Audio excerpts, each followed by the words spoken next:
morning, good afternoon, and good evening. Welcome to Join Finance Mandarin Live. My name is Vienne Lee. I'm the founder and CEO of Finance Mandarin. We specialize in providing Mandarin training for busy executive learning around the world. Today, we're very happy to organize the third week of the FinTech boot camps. This is the third weeks.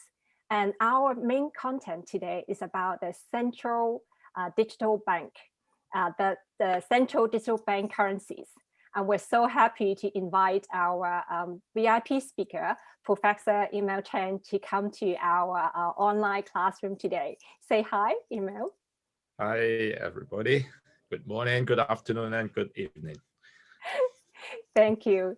Yes, Professor Chen will give us a very intense and focused talk about the digital currencies and explain the latest development for the Greater Bay Area. And then he will share with us lots of good insight. So now if you just join with us, and we are broadcasting directly, lively from LinkedIn, Facebook, YouTube, and the other 33 social media. My name is Vienne Lee. You're watching Finance Mandarin Live. And today our topic is a FinTech China Insight 5-week bootcamp. And today is week 3. We're already in week 3 now. In the first week, we cover the artificial intelligence, big data. And then week 2, we cover for the e-commerce, for the KOL and selling. And today, this week, week 3, we focus on the digital currencies. So we have our good expert to join with us today. So stay in today, you'll get a lot of great content. At the same time, if you like to share with us where you're from and any content, now you can share your content and give us a like in LinkedIn and Facebook, and then we will reply to any question directly from you. So again, welcome anybody. If you just arrived here, we are about to start soon. Today, our topic is a lot of people will be interested in and to understand, and that is like that it's a EP in China. So today we have a 2 hours bootcamp sections. As the purpose of today is like people using Mandarin to understand the first-hand information about China, about the central bank, the China central bank, and how is like the digital currency, what is like the substitute of renminbi. And Professor Chan will give us a very good details. So the idea we understand today, a lot of people, your Mandarin level maybe still not advanced, but you are from the banking, finance, insurance, and other financial institutions. You would like to know more about the impact that will the new policy impact on you. That's the FinTech area. And then we also have another group of students already very good in Mandarin up to the native Mandarin level, because they would like to actually understand more about the first-hand information and hear the insight from our expert. So I know Professor Chen is bilingual by culture. It's actually, he speaks Mandarin and Cantonese, of course, English very well. So, but today, maybe he tried to give us some bilingual talk, English and Mandarin a little bit. And then after the first section, we'll directly go to the sections that is mainly in Mandarin. And then that will be in our Finance Mandarin platform. We'll prepare all the topic for you to learn today. So stay tuned. The first important part, I would like to introduce the timing for today. So we will have Professor Chen to give us a 30 minutes talk, focus on the topic, and then we open for questions. If much more question on, don't worry, we're still here. And then our another top trainer, Debbie Chen, and now she's in Beijing, and then she will also give us an in-depth Mandarin conversation talking about the central bank policy and listen to what the news is talking about, give you some new information all in Mandarin. Then you can't avoid to learn and try to learn to practice more then. And at the same time, you can log in immediately. For some students already logged in account, log in financemandarin.com. With your VIP login, you can access all the content, digital contents with the FinTech topic from week 1 to week 3 at this moment. So without further ado, let me introduce Professor Emil Chan, and I would prefer to let him to introduce himself in English this time. Your turn. Okay, so thanks for the introduction and thanks for the platform. As I always said to Vienna, I need a platform to share my opinion about the development of particularly the fintech industry in Hong Kong. So I was born in Hong Kong and educated in Hong Kong. So I'm seeing there's a limitation or deficiency of the Hong Kong system. So that's why I study and I do research on the China digital banking or the Internet Plus, remember that term, Internet Plus? So whenever Internet is in place, everything change. So we have Didi, we have Alibaba, and we have all these kind of interesting gadgets in many people's eyes. So now today's topics about the giant top project. Okay, China's central bank digital currency. So central bank digital currencies not only introduced by PBoC, it is a generic development all over the world. But today I focus more about the China one. Why? Because it is the first one, okay, covering not only for B2B, but also for general public. So this is my introduction. Rather than using a lot of wordings, rather than using something that I put on to the slides, it is untrusted, right? I would like you to use your mobile phone or your PC to Google me, okay? Just Google my name, Emil Chan, and you will see a lot of my coverage, okay? My sharings, my articles. Why? Have you ever tried? Please do it now. I managed to make myself so popular. If you scroll onto the second page, the third page, until the 20th, it's still me, my photo, my articles, all about me. Why? I pay a lot of money to Google? Of course not. I don't have to. I'm not selling a product. I make it that way only because every time I give a talk, every time I teach, I ask the floor, I ask the class to Google me. Whenever there's somebody putting the name onto the Google search engine, there will be a trace. And I fool the phenomenon, okay? So it is not the way to play the trick just to show, I'm so popular and I know the trick. I would like to let you know, this is the new way to do business. It is the new way we have to deal with the digital world. If you know the tricks, you can be very popular, you can earn a lot of money, and you can be you can make use of the resources to make the most out of your own intention. All right, so next slide.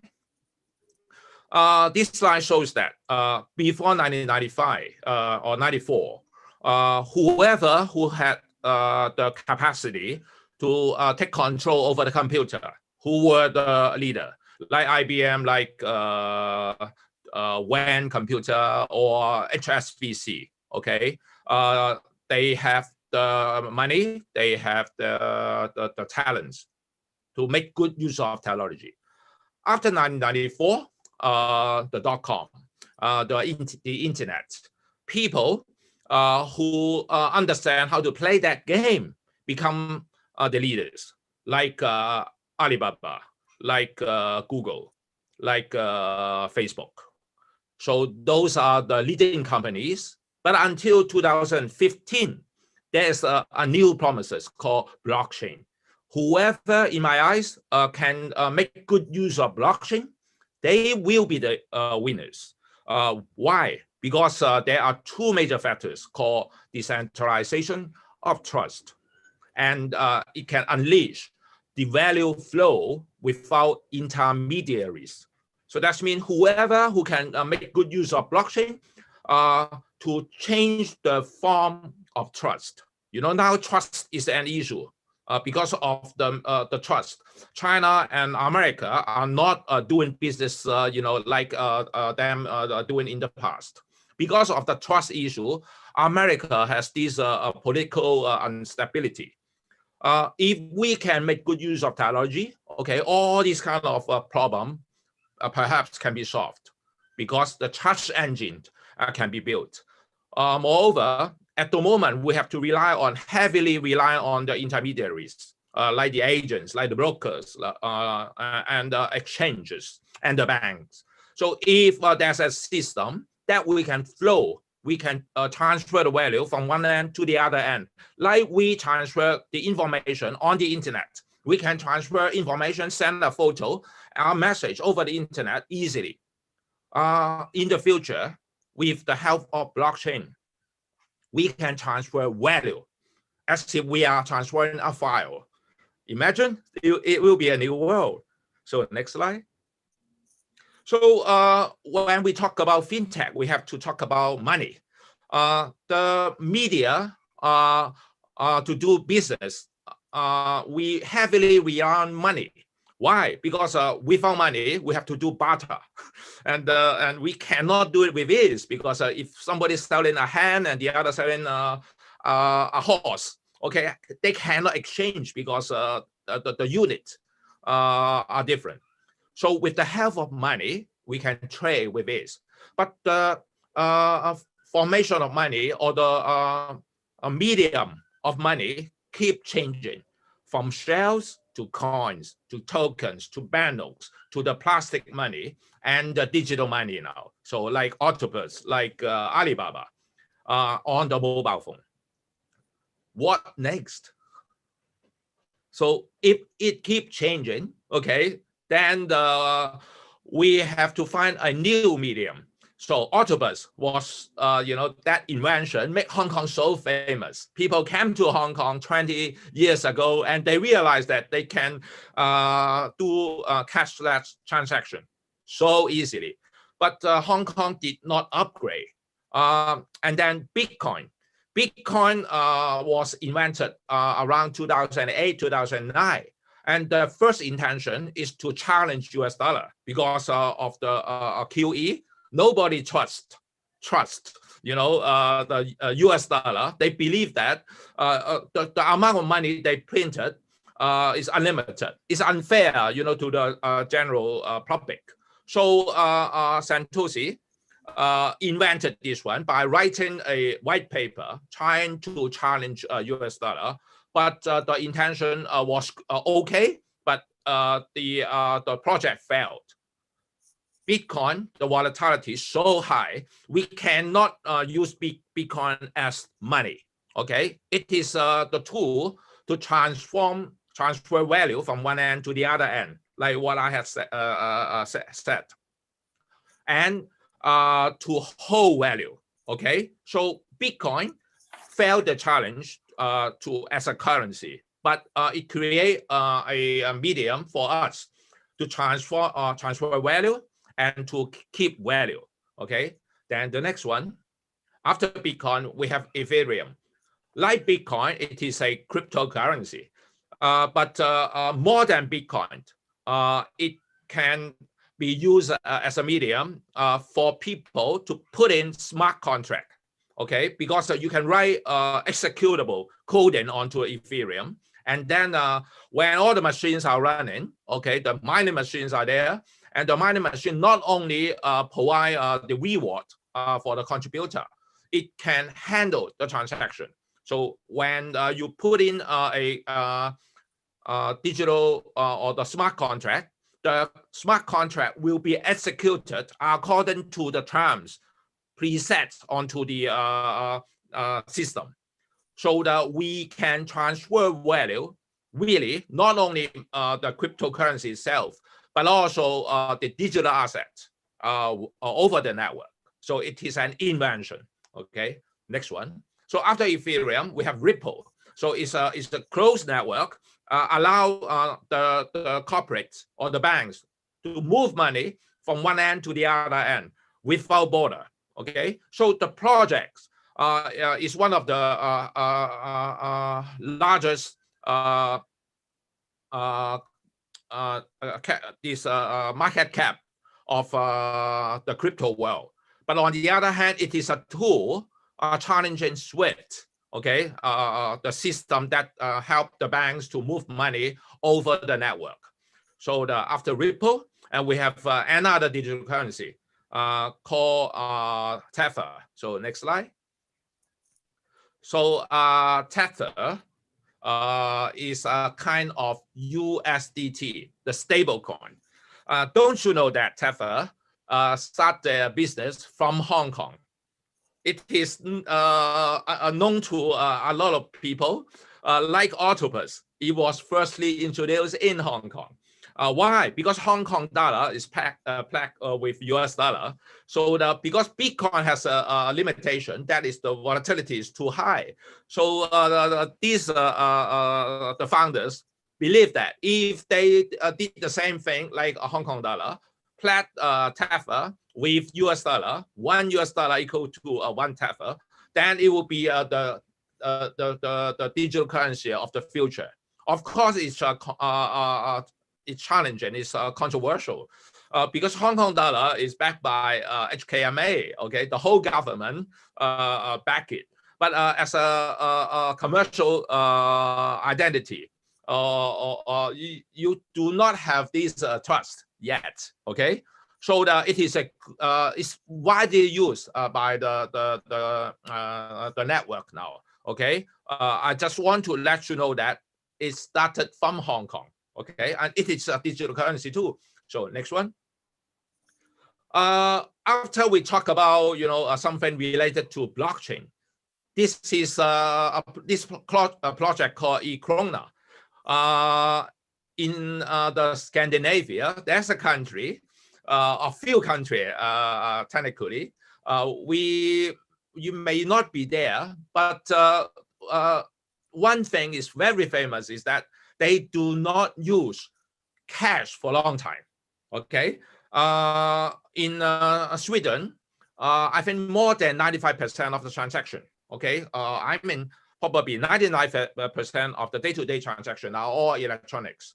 But if it is so heavy, like they use Visa, they use Master, they use the kind of payment, being administered by the Americans or the other countries, they consider to issue their own payment mean. So the country introduced a project so that they want to introduce the new form of banknotes by the traditional computer network like Octopus, like PayPal. Okay, the project is still going on. And then the last report, they found that it may not be the best way that the country or Sweden administer the whole network. They would like to ask for the commercial world to join in.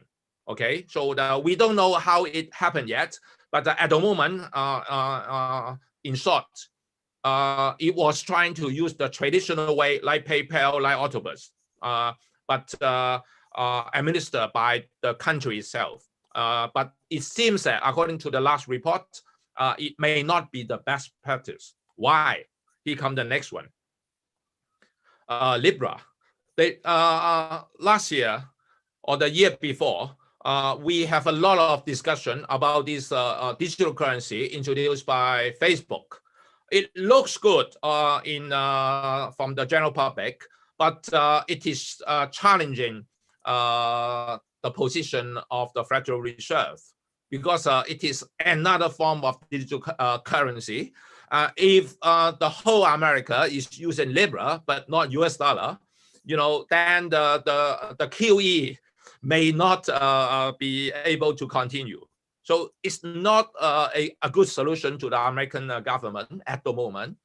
A lot of players, it's not only Facebook, at the beginning, but also Visa, Master, Uber, eBay, okay, all these kind of big names were joining together. But after the questionable position, Visa, Master, okay, eBay withdrew from the projects. But funny enough, end of 2019, mid of 2020, Singapore state investor Temasek joined in. Okay, so they changed the name from Libra to DM. Okay, the currency. They're trying to stay away from the controversial position. So let's see how it goes. But when it runs with the contribution of Singapore government, I think it will be a good mean for the Southeast Asia. Okay, where the Singapore play a very important role. So after I talk about different versions of digital currencies, there's a new type. Okay, it's today's topic, DCEP, Digital Currency Electronic Payment. So this is the first form being used in Shenzhen. Okay, it is an app downloadable by general public. So if you are the lucky one in Shenzhen, and you can receive 200 yuan to try it out for free. Okay, so the next one. So like printable money, general banknotes, unlike the e-krona, it is only one layer, the issuer and the user. They follow it's no layer, it's the layer, sorry. Okay, so it's like banknotes. PBoC printed the money or issue the money electronically and pass it to the commercial banks. At the moment, the 4 big banks, including and the Post Bank in China, they are distributing the money, and then they will distribute the money as if they are distributing the banknotes. Okay, so clear enough. They just want to replace the printable money. Okay, in technical term, M0. Okay, so 它就是一般的那个货币，没有分别啊，只是它不是印刷出来，它用的钱包不是你买下来的钱包，是那个银行提供的那个电子的钱包。Okay, so next slide. So this diagram illustrated the best part or the different kinds of central bank digital currency. The first two stated that on the left, retail type, 零售的那个 central bank digital currency. On the right, 批发的 wholesale digital currency. 批发的那个4号 number 4 DLT. We are quite familiar in Hong Kong because HKMA has the trial one with the Thailand central bank. Okay, so that's a project. The purpose for this digital currency solely for cross-border transaction in bulk payment. Okay, so no matter how hard they try, no matter how good the system will be, it won't change much about the lifestyle of general public. But on the left, the general public type, the number 1, 2, and 3 are quite different. Number 1 and 2 were the one being tested or trying is the proof of concept state were done by the Sweden government. Okay, and they are reconsidering it. The most important one in our eyes is type 3, the DLT type. DLT, decentralized ledger technology. It is a type of blockchain that may not require mining or okay, mining causes a lot of environmental issue. Okay, and is uncontrollable. So the DLT being introduced by central government will be administered by PBoC. So one of the big player now is the China. Okay, next slide. So what does it mean? This diagram was printed by BIS, okay, introduced by BIS, and Binance modified a little bit so that you can have a clear view about different types of money. So if you look into those oval, those are the red one, the blue one, the green one, and the orange one. It resembles 4 types of money. The money, those are widely accessible. So that means for general public. Those are digital. So that means those are not printed money. Those are electronic money. In green, those are central bank issue. So those money, unlike Bitcoin, unlike Tether, are introduced by the commercial world. Those are the money backed by the central government. And the last type are tokenized. So some money are backed by the government, like the e-krona, but those are not tokenized. Those money are within a traditional computer system. So DCEP, the PBoC's yuan, fallen onto the central one. Okay, those are the one cover all 4 topics. So the benefits, okay, the last one, you can see, okay. So what are the benefits of DCEP? So that you can Google and you can get, this kind of explanation, cost saving, to prevent these funny activities, and the central government can use the tool to control the information, okay, blah, blah, blah. But the next one I would like to introduce to you is more relevant to us. Next slide. From the consumer's point of view, what digital currency means. So the Bloomberg has a YouTube. I watch it, and they make it very clear about, it is universal acceptance. That means the whole country, all individual, and to the extent if DCEP can be used worldwide, okay, everybody can use it. Like ordinary money, you can transact through offline. So that means completely without internet, you can still pay the money over. It's very important. With Alipay, with PayPal, we need internet. But with DCEP, we can pay, up on the sky, we can buy these duty-free on the aircraft, okay? So it's very important. At the moment, we can buy, but the airlines can only get the authentication code after it touched down. So it's not that secure. But with this DCEP, we can do the transaction as if we are using cash. So it's direct and intelligence poverty aids. What does it mean? In China, despite the fact that along the coastline, they are quite rich. The people are quite wealthy.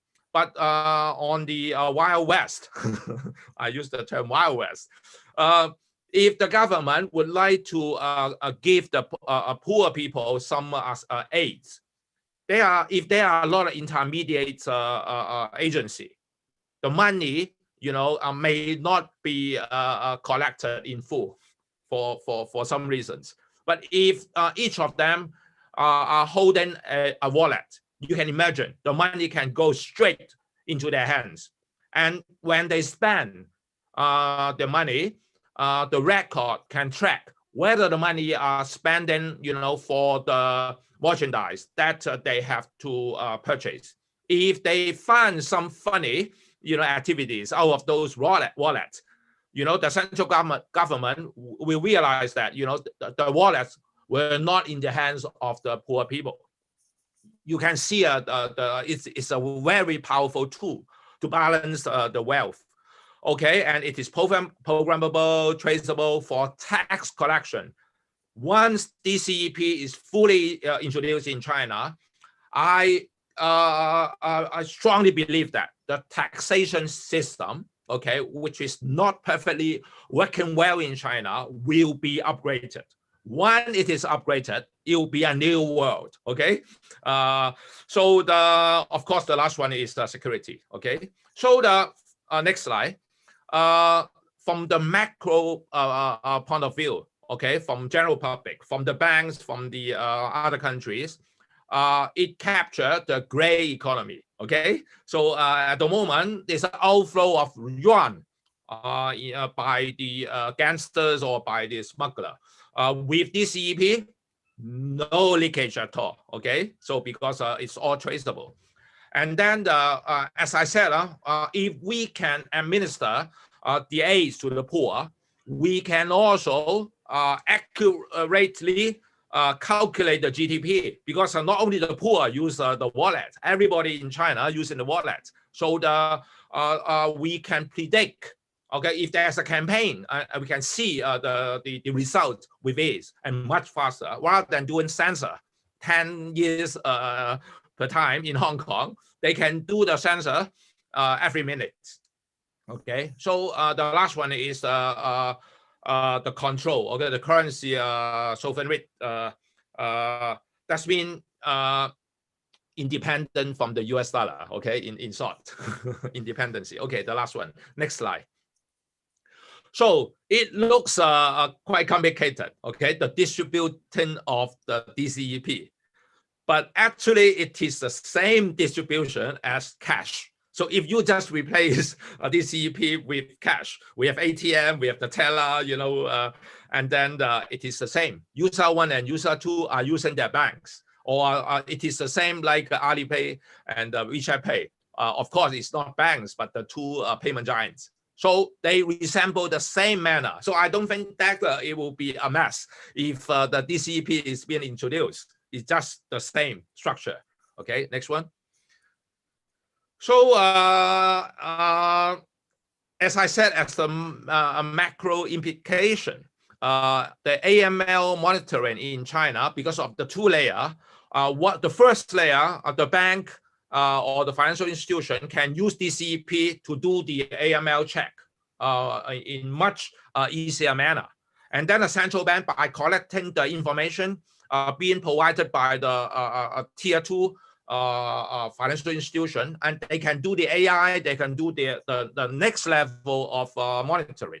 So to the government, it will be very useful. So imagine if DCEP is widely used in China, you can imagine for the Belt and Road countries, okay? And they can copy the structure of the system and introducing their own version of DCEP.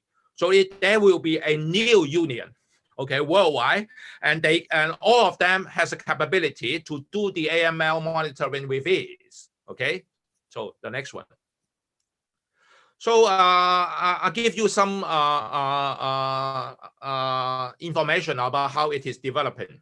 So the public trial in Shenzhen has already gone through a couple of months ago. The second round is has been doing. So it is Walmart, okay, and in Shenzhen. So people receive the 200 yuan and they just go to Walmart and spend, okay, as if they are using the other payment means. Next one.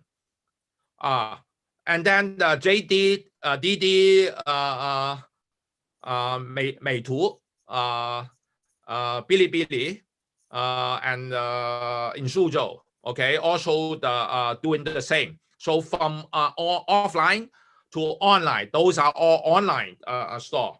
And the next one.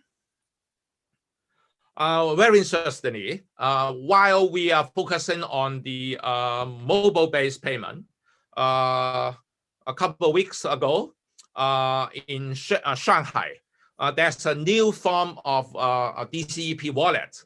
It looked like a credit card, but this credit card with a screen. So it's a much better version of Octopus. Okay, that when you spend, you can see how much money left and how many times you have been using it. So it is a wallet in the form like a credit card or debit card. Okay, so it is being used in the canteen of Tongren University, Tongren Yiyuan, okay, the hospital. Okay, the next slide. So it is a double-edged sword. Okay, what does it mean?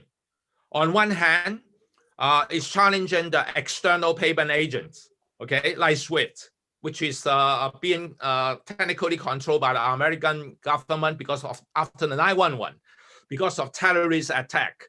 The flow of money within the SWIFT network is tightly controlled by the US government. So if the US say no, there's a sanction, so the money cannot flow through this network. So with the DCEP, perhaps it can solve this problem. On the other hand, internally, Alipay, WeChat Pay are commercial company. If their system crash, okay, then nobody can pay, and the economics of China will be heavily affected. So in order to solve this problem, it's better to have a new one, not only tackle the external issue, but also the internal one, okay? So next slide. So the central bank digital currency, not only the CEP, if the Bank of England, if the European Union introduce the same, in my eyes, are the currency bridging the one in blue, okay? The e-payment or the store value facility like Autobus. Those are the old system, okay? And it gives it the technology with DLT, okay, that the traceability or a payment flow without intermediaries feature. To the one in orange, the permissionless one, the completely open form of cryptocurrency like Bitcoin, or the semi-open like Ripple, or like in the future Diem or the Libra. So if the bridge is there, okay, where the smart contract can be introduced, then the digital assets being administered by the types on the right-hand side can link seamlessly, okay, with the fiat currency being introduced by the traditional side. So DCEP, or as a whole, central bank digital currency, particularly the retail type, will be the future.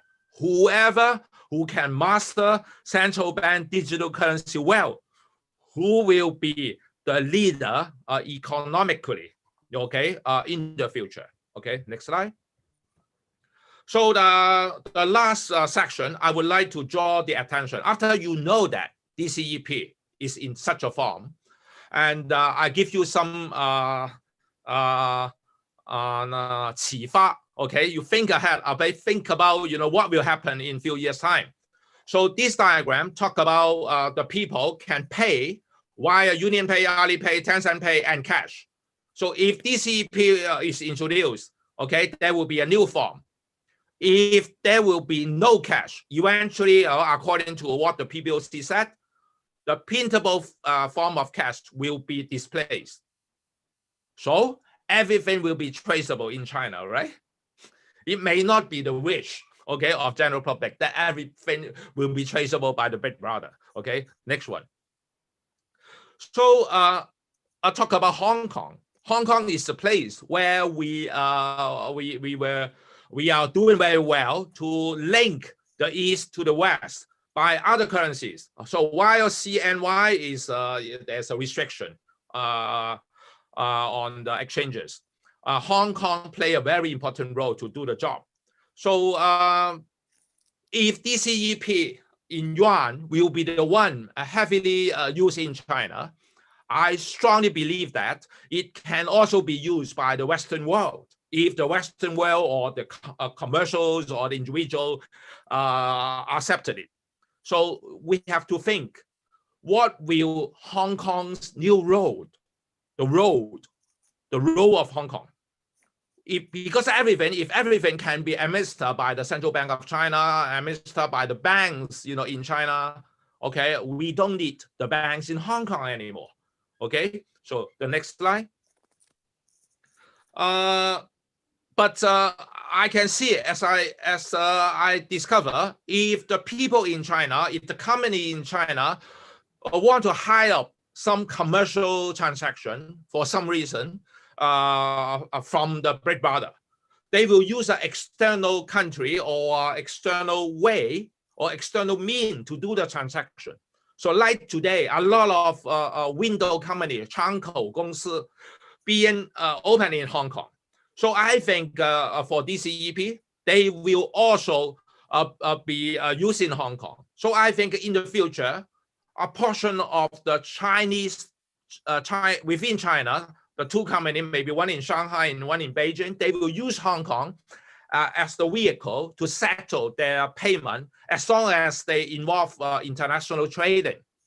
So Hong Kong, if they, the government, the regulator, or the banks play the game well, it is a very good opportunity. Okay, they can extend their business not only for the traditional trading, but also for the digital trading. Okay, so next slide. One more thing, very importantly, not only Hong Kong, because in the Greater Bay Area, 大湾区，我们有Macau. Okay, so the Macau, the legal system is quite similar to Hong Kong, but the industry, they are heavily relying on the casino and also tourism. So at the moment, there's a restriction. Macau wanted to be the Las Vegas or Monte Carlo. Okay, not only a casino, but also exhibition center. Okay, Macau, they have a lot of exhibition center, but there's a big problem. Because there's a casino, central government does not allow general public, particularly those Chinese officers, to travel from China to Macau. Okay, and they also have a restriction because they are afraid that they will use Macau's gambling engine to do money laundering. Okay, imagine if there will be no cash. Everybody using DCEP with their wallet. So if the casino accept DCEP directly on the gambling table, what will happen? So there will be no requirement to stop people from China to visit Macau because the barrier will be on the gambling table itself. The money flow will be transparent to the regulator or to the the monitoring bureau. So the business in Shanghai, when it happened, the exhibition business, the tourism business will be wow, boom. Okay, so I think if we play the game well, like Macau as a very simple example, Hong Kong can take benefit out of this DCEP introduction too. Okay, next slide. If we think further, without only talking about DCEP, for technology well, we have ABCD, AI, blockchain, cloud computing, and big data. But there are two new terms, IoT and 5G, 物联网，万物都连上网，所以我们叫物联网 ，Internet of Things, and then the 5G 5G. So 5G in many people's eyes are talking about is faster, and the latency is shorter. It's not for general public. 5G is for the robot to use. So which city who has a full coverage of 5G, the city can be robotic.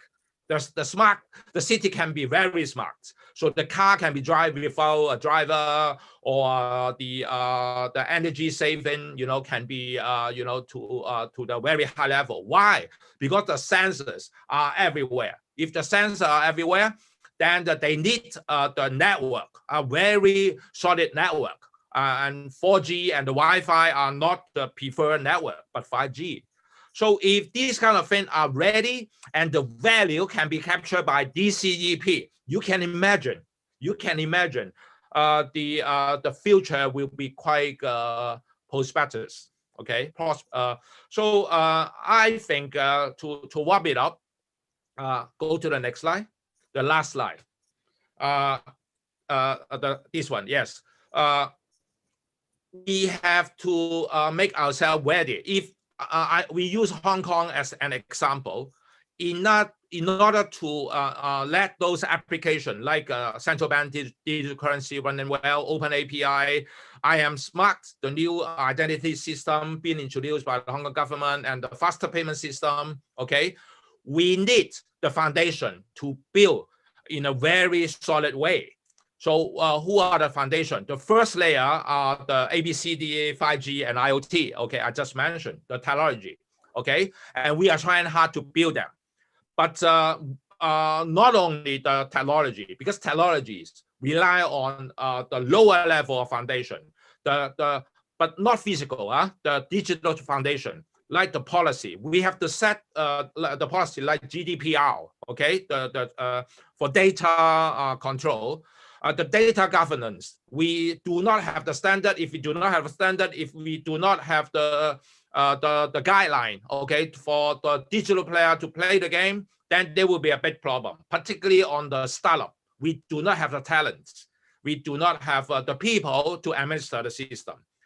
And very importantly is EID, the true EID, because every wallet will be controlled by or the bank are the issuer of the wallet. In Hong Kong, if we have to play the same game, we need a similar level of digital ID that can be used across all industries. At the moment, because Hong Kong's regulators or the departments are individual. So if one department issue the EID, the other department cannot share the same ID. So it will be the deficiency of Hong Kong. So at the moment, we need a centralized system, the centralized EID. Perhaps the EID can also be used in the Greater Bay Area or the whole China, okay? Otherwise, we cannot play the same level of game in Hong Kong. So the last one is the consensus. It's a very difficult game at the moment. Consensus means trust system. So before we keep building high with the open API, IM Smart, and faster payment system, we have to reconsider how we can set our consensus system, the trust system. Okay, so that concludes my sharing for today, and I welcome any kind of questions, online or offline. Excellent. Thank you, Professor Chen. That's really, really good and great value to share with our audience today. It's actually the flooding of questions for this event here. Maybe I just chose one or two and to explain online here. And then the other, we can answer that within our channels here. Because now, today, actually, we're running out of time, but it's very good content. So everybody stay tuned. It's very good. So I can see that your mission and to promote that Hong Kong is ready to take up this great opportunity. And then I can also see that you are really putting a lot of effort and helping the generation in this part here. And you just mentioned about the one of the sector here. You talk about lots of Hong Kong. How about Singapore and Hong Kong compare in this area? So which part could hand in hand work together, and what are their competitors? Yeah. All right, good question, very good question. So in the past, in the old world, in traditional world, everybody most likely are competitors, because you know, either I do my job or you do your job. There's no system for the two parties to play the game together and monitor and to get the score, you know, in the right manner. Okay, because of a transparency was not there. So either I take the whole or you take the whole. So when we compare Hong Kong to Singapore, so if you use the traditional way, yes, Hong Kong has this advantage and Singapore has that advantage. Then it may be the way how we consider. But my opinion is that rather than to consider Singapore as a competitor, actually they are a very good partner in Asia. So imagine if DCEP is being introduced worldwide tomorrow, okay? The best way to play is to play teamwork. Hong Kong do the traceability, because Hong Kong is part of China. So the information being kept in Hong Kong can be transferred to China if the commercial entity or the general public would like to do so. Okay, then the credit check and then the taxation and then the whatever can be easier, and they can take the benefit out of it. But for those Western world, they are a bit afraid of the Chinese system. They want to keep their identity close.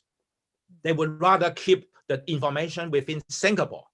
But if it is such a case, they cannot enjoy the Chinese internal system. Okay, so Hong Kong and Singapore perhaps can join together and provide a new platform. Rather than just do the transaction and move the money from one end to the other end, we can join and create an environment so that the Chinese government or the regulator and the Western regulator can trust when Hong Kong and Singapore or more players, including Taiwan, including Thailand, as a whole, like the form that Facebook was doing for the Libra. Okay. Very so good. We have a new team player, but not a new competitor. Okay.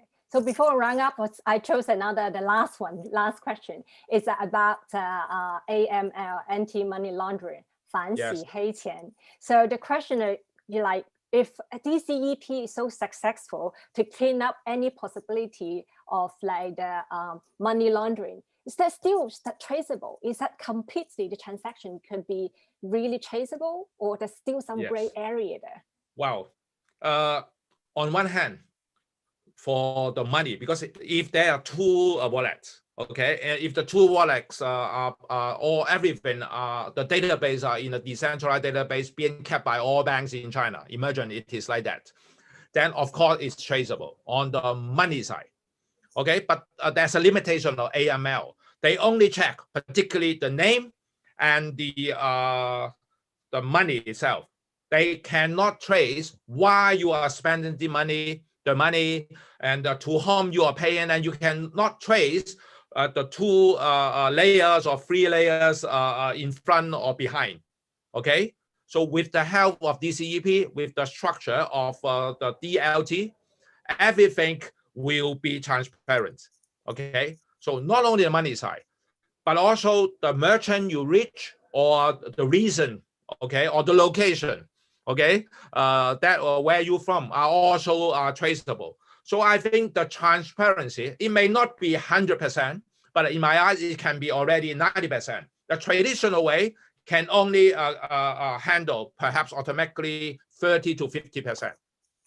Okay? Excellent.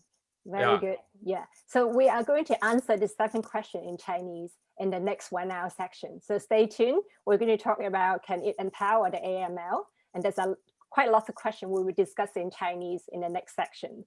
So, and there's a lot of the features and also the operation and then the government's effort in executing for this new system. And hopefully today we have a lot of content and get from Professor Chen here today. Thank you very much for the first sections. Thank you. And next time we'll be in Mandarin. So now we're going to hand over to the section to our Mandarin trainer, Debbie Chen, and for the for the Mandarin section soon. So Professor Chen, thanks a lot. It's another excellent speech. Thanks a lot for today to joining with us. Thank you to joining Finance Mandarin Live. I'll see you next time soon. See you next time in Mandarin. 谢谢陈家豪教授，谢谢。谢谢，下一期见。再见。期待。好，所以大家我们回到我们的这个就是学习的大讲堂我们的老师Debbie Chen 很快会来到我们的现场如果大家还有一些问题的时候呢，可以随时我们一起来学习。好，所以大家现在呢，就是we stop the live now.